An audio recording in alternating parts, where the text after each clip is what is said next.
আসসালামু আলাইকুম। আজকে আমি ঝরঝরা খিচুড়ি রান্নার রেসিপি শেয়ার করব।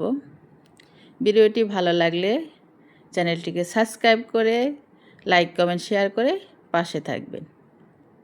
বিসমিল্লাহির রহমানির রহিম বলে আমি শুরু করলাম। এখন আমি মুরগির মাংসকে ভুনা করে রেখেছি, চুলাটাকে অন করে দিলাম।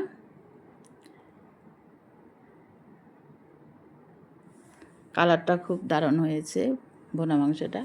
আমি এখানে আগে থেকে চাল, মসুরির ডাল, মাসকলাইর ডাল, মুগ ডাল ধুয়ে পানি ঝরিয়ে নিয়েছি।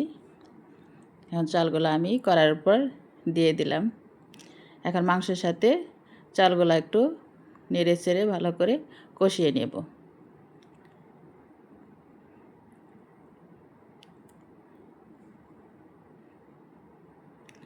চালগুলা মাংসের সাথে ভালো করে কষিয়ে নিলে খিচুড়িটা ঝরঝরা হয়।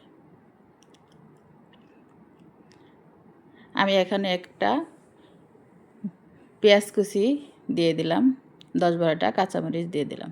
খিচুড়িতে একটু ঝালের পরিমাণটা বাড়িয়ে দিলে খিচুড়ি খেতে খুব ভালো লাগে।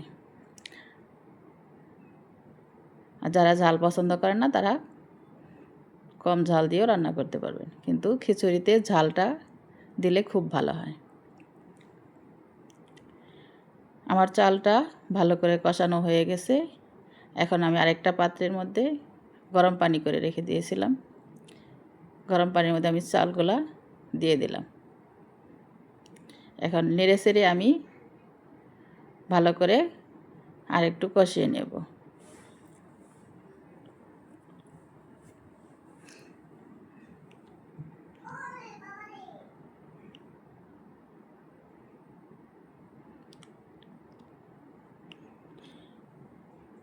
আমার খিচুড়ি কালারটা মাশাআল্লাহ দারুণ হয়েছে, খেতেও ভালো লাগবে।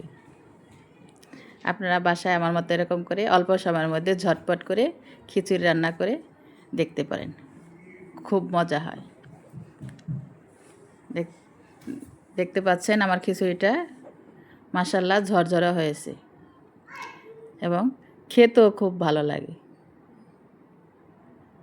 আমার রান্নাটা যদি ভালো লাগে তাহলে চ্যানেলটাকে সাবস্ক্রাইব করে পাশে থাকবেন।